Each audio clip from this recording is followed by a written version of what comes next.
So while you guys are working on that live solve of that mount plate, let's go into Onshape and do a live solve. I'm going to try to create a 3D model from this drawing.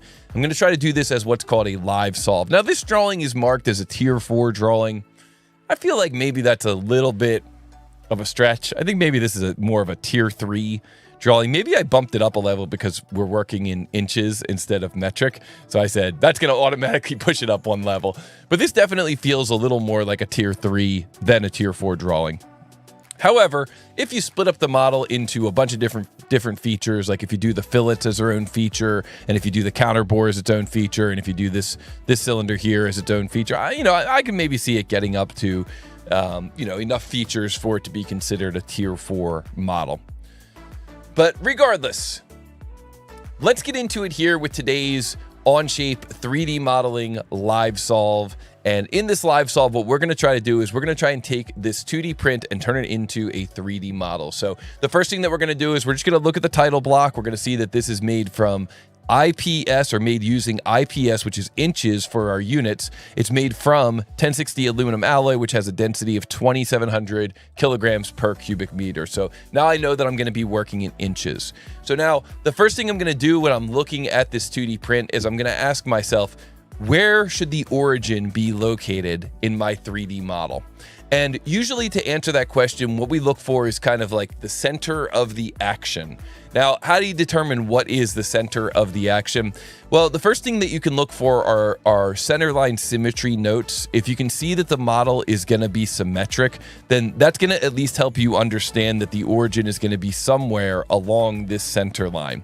Then the next thing that you can look for are common dimensions, or dimensions that all seem to be originating from one location. And in the case of this model, it looks like there are a lot of dimensions originating from this kind of top line of the model. So with that all being said, I'd say the origin could probably be here.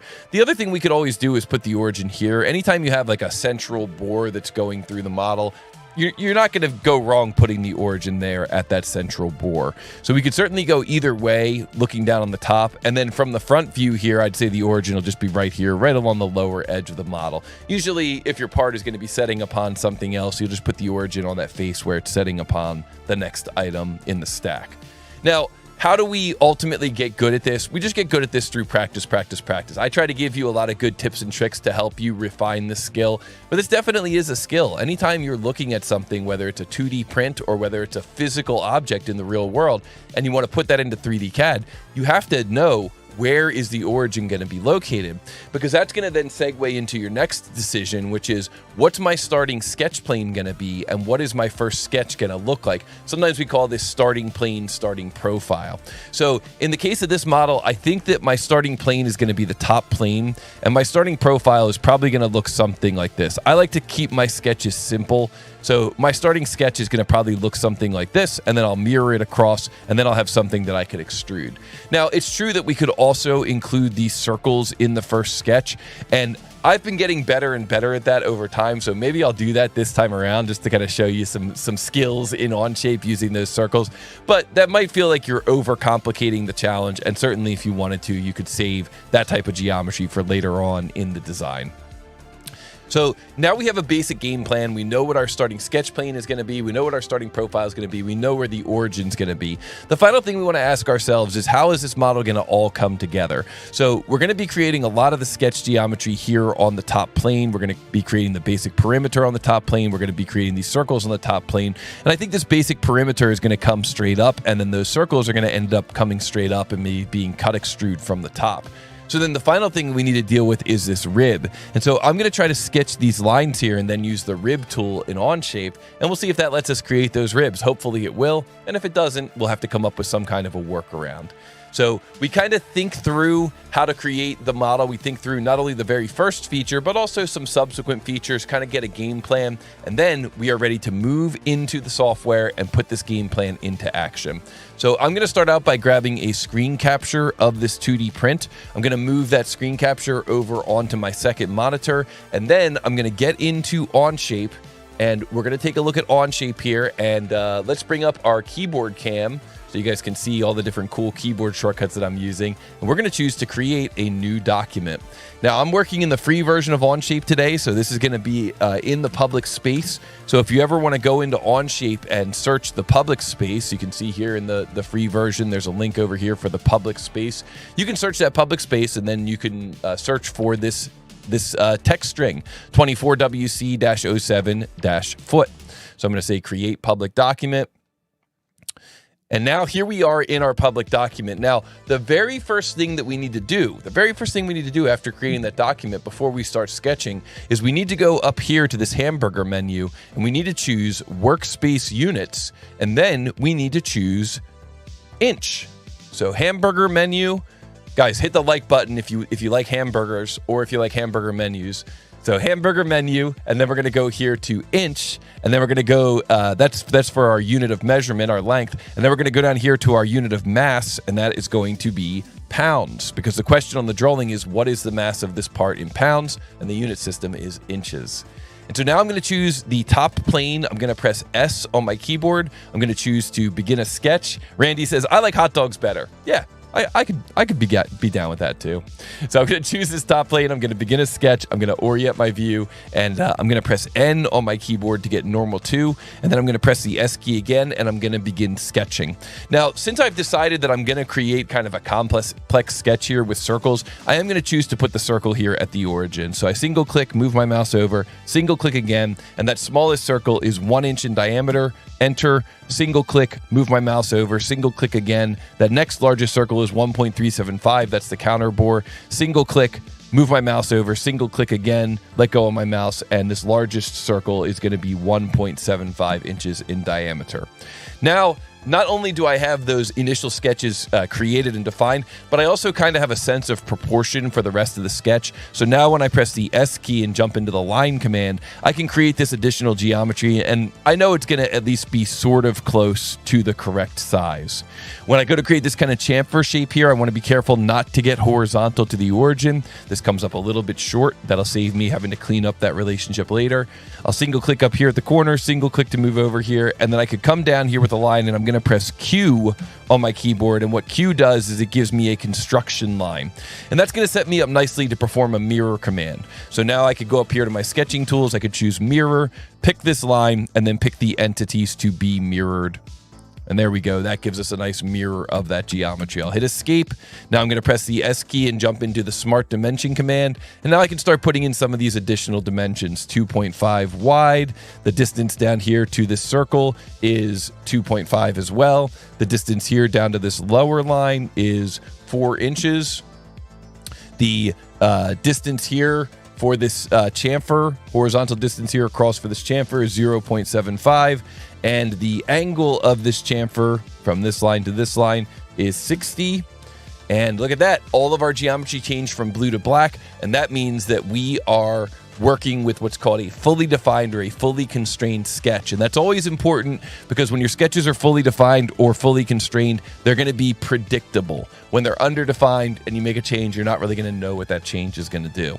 Now, this is kind of a complex sketch in general with all these, extra geometry that's in there, but that's okay. I'm going to show you how we can quickly work through and work with this complex sketch. So I'm going to start out by clicking the extrude command here, or from my S key, because I've customized my S key. I'm going to choose the extrude command, and then I'm just going to go through and choose all these regions. I'm going to do the whole thing as a solid. And the reason I do that is because I find that a lot of times if you need to go back and modify the design later, it's easier when the features are kind of discrete.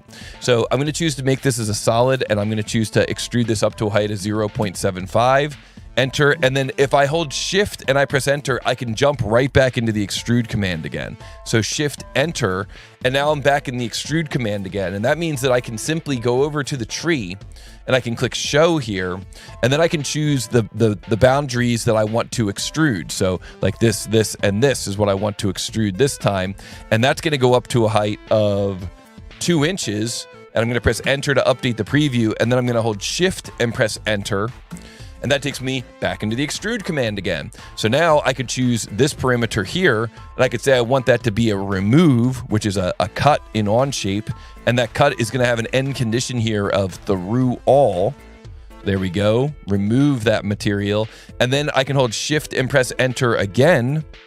And that takes me into, whoops, through all and shift enter. And that takes me into the extrude command one last time. And so for this last one, what I'm going to do is I'm going to choose this area here, this region here. This is going to be a remove. And then once I do that remove, I'm going to say that I want the starting offset. So I don't want it to start at the sketch plane. I want it to start with an offset. And I want that offset to be an entity. So here, instead of blind for the starting offset, I'm going to say I want that to be an entity, and I want it to be this face. So you can see what's happening here is I'm saying I want that cut extrude to start from this face up here and then cut down, and that's going to go down to a depth of 0.5. That's the depth of my C-bore. And so there you can see that I was able to use that one single sketch to make 1, 2, 3, 4 extrusions. And you can see the power of using shift enter to repeat the previous command. So now I'm going to hide that sketch, and I'm ready to move on now to my rib sketch.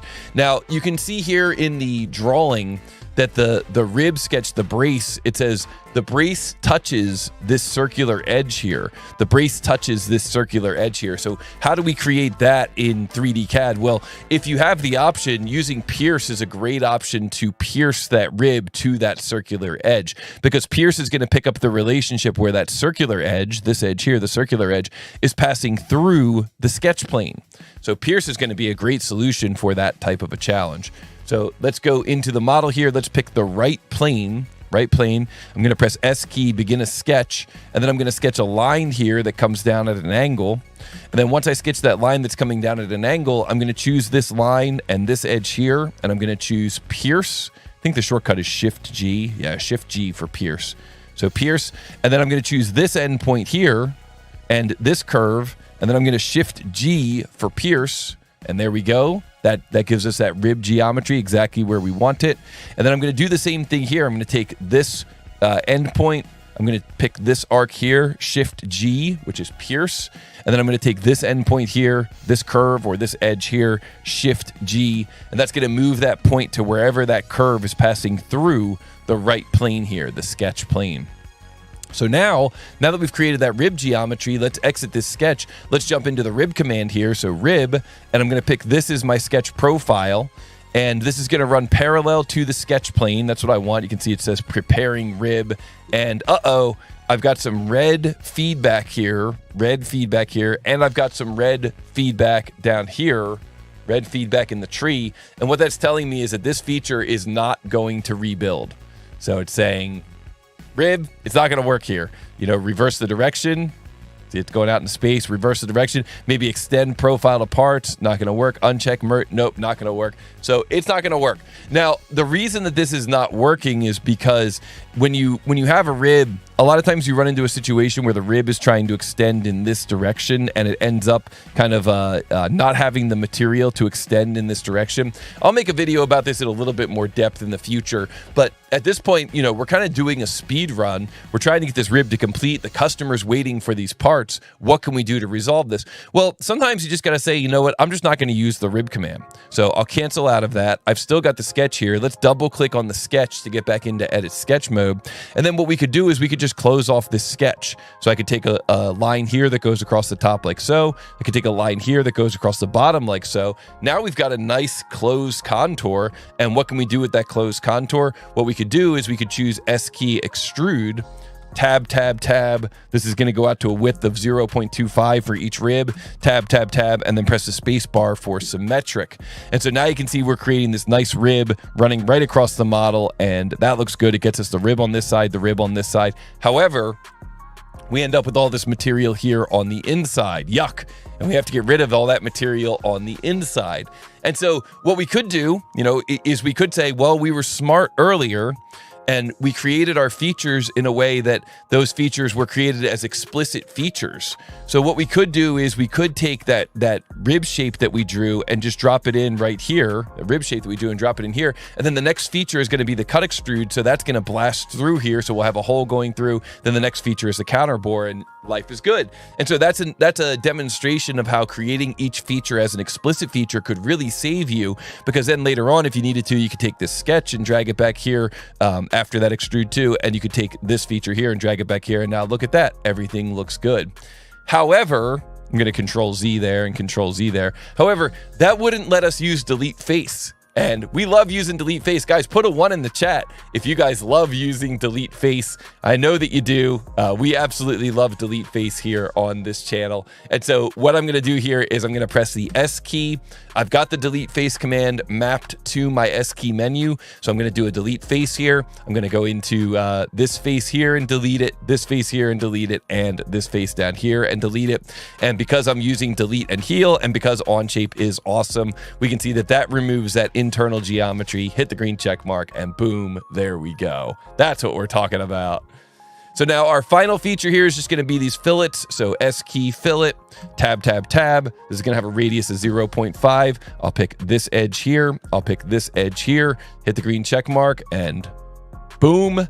Now we can come over here into our parts list down at the bottom, right mouse button. We could choose edit appearance. And once we choose edit appearance, we can make this kind of a gray color like it is on the print. That's just for bonus points. And then we can right mouse button once again on that part from the parts list, and we can say assign material. And the material that we're going to assign here is going to come from the custom Too Tall Toby materials library. And that material is going to be 1060 aluminum alloy. Hit the green check mark. And now we can go down here into the corner. Way down here in the corner, we've got this mass properties tool. And so the mass properties for this thing come up with a mass of 0.793 pounds, 0.793 pounds. So I'm going to enter that into the chat, and let's return to our PowerPoint and see if we got it right. 0.793 pounds, and let's see if we got it right here. The correct answer is 0.793 pounds. Oh yeah, we did it. We got it right. That's what I'm talking about. And that is your Onshape live solve. If you enjoyed that, be sure to like, be sure to subscribe, be sure to leave me a comment down below. Let me know if you learned anything cool from that live solve. And let me know, of course, if you have any questions about that live solve. Thank you, Ram Bros, GG, Toby. I appreciate it. Aaron C says, I don't remember where it was, but I know I've lost time because I put the origin somewhere else, and then I got to the rib and wished I could go back and move the whole part. Yeah. Well, you could always use insert features, move copy to move the whole part, but you know, then all your sketches will be all off kilter. All right, guys, let's get into our final answer. Before we do, I just want to remind you to please support the channel, like and subscribe. We got 40 people watching. We got, how many likes we got now?